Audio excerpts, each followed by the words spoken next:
मेरा नाम अमृता है। ये कहानी मेरी बेटी अर्चना और उसकी जिंदगी के बारे में है। मैं बिजनौर के एक छोटे से कस्बे की रहने वाली हूँ। जब मैं विधवा हो गई तो मेरे माँ बाप ने मेरी दूसरी शादी कर दी। उन्होंने मेरी शादी एक ऐसे व्यक्ति से कर दी जिसका पहले से एक बेटा था। मेरी भी एक बेटी थी। अब मेरा बेटा और बेटी एक ही कमरे में सोते थे, लेकिन सुबह उठते ही मेरी बेटी बेड की चादर रोज बदल देती और छुप छुप कर पुरानी चादर धोकर खुद नहाने चली जाती। कई बार तो वह बेहोश भी हो जाती थी।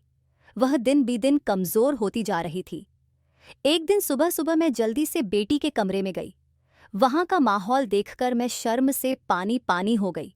भगवान से यही प्रार्थना की कि ऐसा मंजर किसी माँ को न दिखाए। मेरी बेटी और बेटा, मेरी शादी के 2 साल बाद ही मेरे पहले पति का निधन हो गया था। उस वक्त मेरी उम्र 18 साल थी, क्योंकि मेरे माँ बाप ने मेरी शादी 16 साल की उम्र में कर दी थी। मैं अपने माँ बाप की इकलौती बेटी थी, लेकिन मुझे लगता था कि मैं उन पर बोझ हूँ। मेरे पैदा होने के बाद मेरी माँ कभी खुश नहीं हो पाई और मेरे पिता को बेटे की चाहत थी, इसलिए वे मुझे नापसंद करते थे और मुझसे दूर रहते थे। उन्होंने मुझसे कभी प्यार नहीं किया और हमेशा गुस्सा करते थे। कुछ खानदानी मजबूरियों के कारण वे दूसरी शादी भी नहीं कर सके, इसलिए वे मुझसे नफरत करते थे और मेरी शादी जल्दी करवा दी। मेरे पहले पति सरकारी स्कूल में शिक्षक थे। हमारी एक 3 साल की बेटी थी। एक दिन स्कूल से लौटते समय उनका एक्सीडेंट हो गया और उनका निधन हो गया। वह दिन मेरे लिए किसी कयामत से कम नहीं था। कुछ समय बाद मेरे सास ससुर ने मुझे मेरे माँ बाप के घर भेज दिया। उन्हें भी मैं बोझ लगती थी। मैं अपनी बेटी को लेकर अपने माँ बाप के घर वापस आ गई। मेरे माँ बाप भी मुझे अच्छा नहीं समझते थे।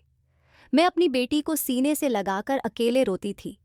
कुछ समय बाद मेरे माँ बाप ने मेरी दूसरी शादी कर दी, एक ऐसे व्यक्ति से जिसकी पहले से ही एक बेटा था।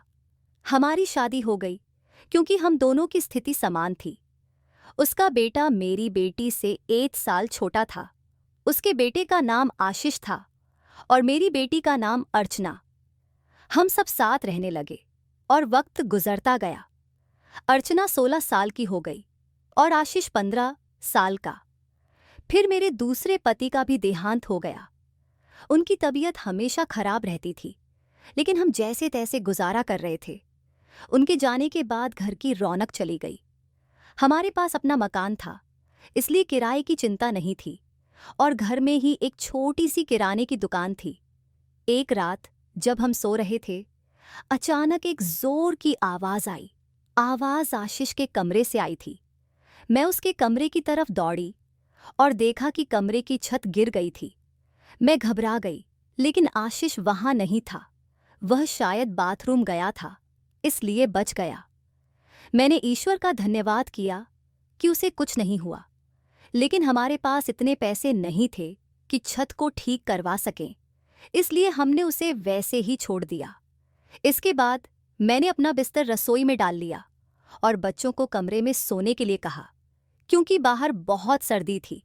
कमरे में एक बेड और एक चारपाई थी, जिस पर दोनों बच्चों को सोना पड़ता था। मजबूरी थी, क्या कर सकते थे। एक कमरे में दुकान थी और कुल 3 कमरे ही थे। इस स्थिति में हमें गुजारा करना था।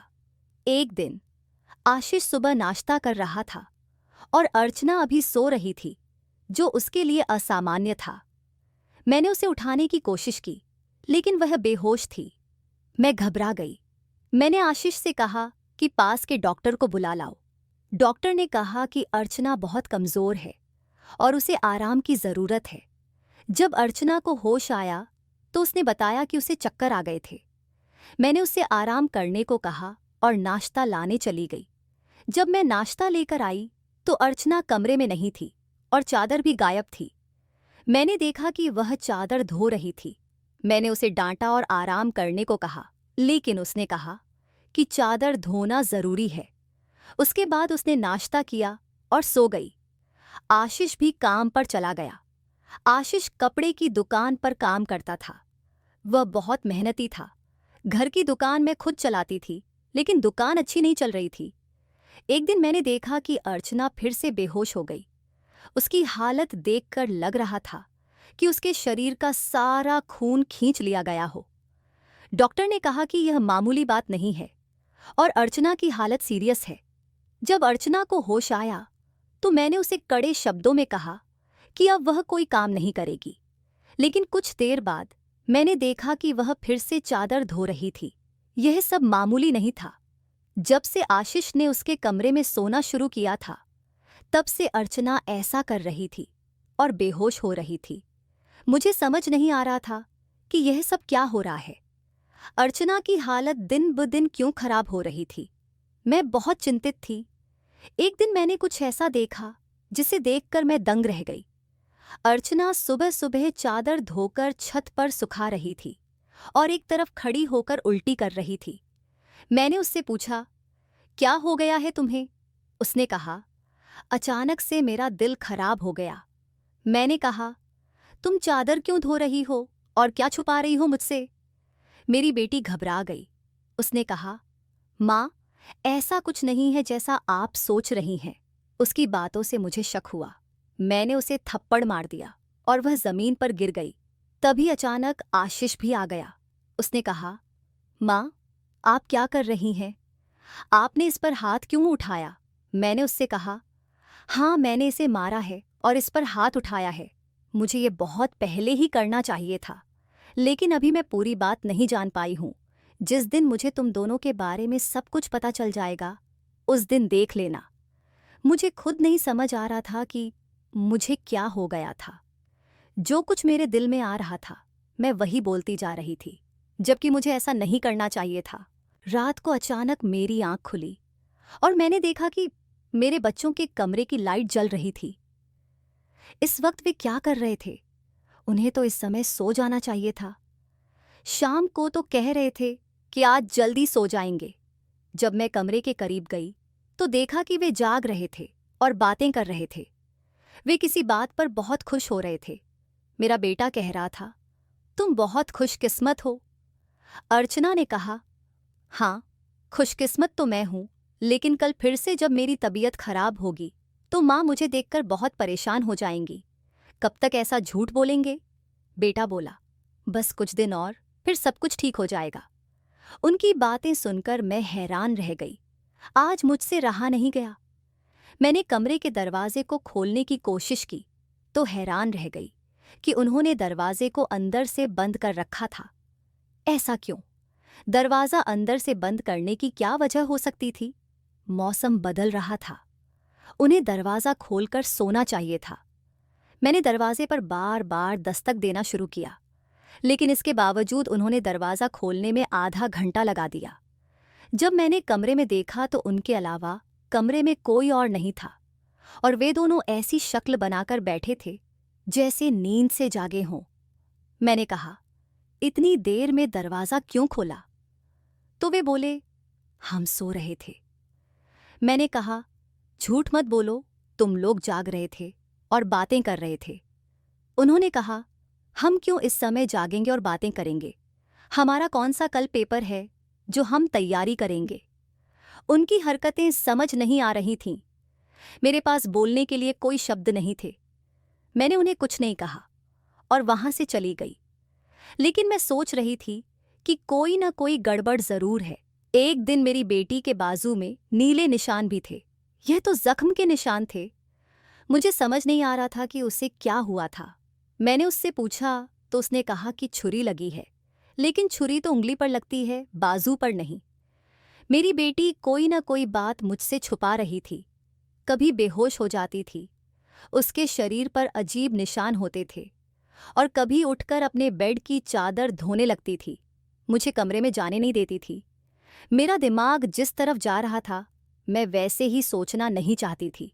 मेरी गलती थी। मैंने आग और पानी को एक साथ क्यों रखा? मुझे ऐसा नहीं करना चाहिए था। मैंने सोच लिया कि अब मुझे क्या कार्य कर रखी। जवान लड़का और लड़की को एक साथ एक ही कमरे में नहीं सोने देना चाहिए था। गलती तो मेरी ही थी। मुझे इन सब बातों का ध्यान रखना चाहिए था। आशीष अर्चना का सौतेला भाई था। नियत बदलते देर नहीं लगती। इस उम्र में बच्चे बुरी संगत में पड़ जाते हैं। सगा भाई तो सगा होता है और सौतेला भाई सौतेला। फिर मैं कैसे सौतेले भाई बहन को एक साथ एक ही कमरे में सुला रही थी। यह मेरी ही गलती थी। जब हम ही बच्चों पर ध्यान नहीं देंगे तो परेशानियां तो होंगी ही। मैंने अपने बेटे और बेटी पर नजर रखनी शुरू की। एक दिन मेरा बेटा अर्चना को कोई चीज लाकर दे रहा था। मैं चुपके से उनकी बातें सुनने लगी। उसने कहा, यह तुम्हारी दवाई है, इस परेशानी के लिए यह दवाई ले लो तो सब कुछ ठीक हो जाएगा। उसने अर्चना को छुपाकर गोलियां दी। मैं परेशान हो गई कि किस चीज की गोलियां वो दे रहा है। आखिर ऐसी क्या बात है जो वे हल करना चाहते हैं और मुझे नहीं बता रहे हैं। दवाइयां भी कुछ अजीब सी लग रही थीं। अर्चना ने वे गोलियां फौरन से पकड़ लीं और अपने दुपट्टे के पल्लू में छुपा लिया। आशीष ने कहा, रात को सोने से पहले खा लेना तो फिर अगले दिन तुम बेहोश नहीं होगी। 2-3 दिन तक अर्चना बेहोश नहीं हुई, लेकिन फिर एक दिन जब गोलियां खत्म हो गईं, वह फिर से बेहोश हो गई। उस दिन आशीष घर पर नहीं था। मैंने आज फायदा उठाने का सोचा। मैंने बहुत ही होशियारी से बेटी के नीचे से चादर खींच ली और उसे अपने कमरे में ले आई। मुझे देखना था कि इस पर ऐसा क्या लगा होता है जिसकी वजह से मेरी बेटी सुबह उठते ही उसे धोने लगती थी और अपनी बीमारी का भी ख्याल नहीं करती थी। जब मैंने चादर को खोलकर देखा तो पहले तो मुझे कुछ नजर नहीं आया, लेकिन जब ध्यान से देखा तो यह देखकर मैं हैरान रह गई कि उस चादर पर सफ़ेद सफ़ेद बाल थे और पूरी चादर बालों से भरी हुई थी। मुझे समझ नहीं आई कि यह किस चीज़ के बाल हैं, क्योंकि यह बाल बिल्कुल सफ़ेद और छोटे छोटे थे। मैं हैरान हो गई, लेकिन मुझे यह बात समझ नहीं आई। मैं सोचती रही कि यह सब क्या हो रहा है। मैं अपनी बेटी और बेटे की हरकतों पर नज़र रख रही थी और सोच रही थी, लेकिन किसी नतीजे पर नहीं पहुंच रही थी। एक दिन मेरी बेटी को पता चल गया कि मैंने चादर देख ली है। वह मेरे पास आकर बैठ गई और कुछ अजीब सी घबराई हुई नजर आने लगी। मैंने उससे पूछा, क्या बात है, क्यों परेशान हो? उसने कहा, माँ, वह चादर कहाँ है? मैंने कहा, मैंने धो दी है। यह सुनकर वह जाने लगी तो मैंने उसका हाथ पकड़कर रोक लिया और कहा, मैं सब कुछ देख चुकी हूँ। उस चादर पर जो भी लगा हुआ था, मुझे बता दो यह सब क्या है। तुम मुझसे इतने दिनों से क्या छुपा रही हो? मैं बहुत परेशान हो गई हूँ। मेरे दिमाग में बहुत बुरे विचार आ रहे हैं। वह मेरे पास बैठ गई और फिर मेरी बेटी ने मुझे ऐसी बात बताई कि मेरे पैरों तले ज़मीन खिसक गई। उसने बताया, माँ, जैसा आप समझ रही हैं वैसा बिल्कुल भी नहीं है। दरअसल हमने देखा कि घर के हालात अच्छे नहीं चल रहे थे, दुकान भी नहीं चल रही थी और भैया भी कुछ खास पैसे नहीं कमा रहे थे।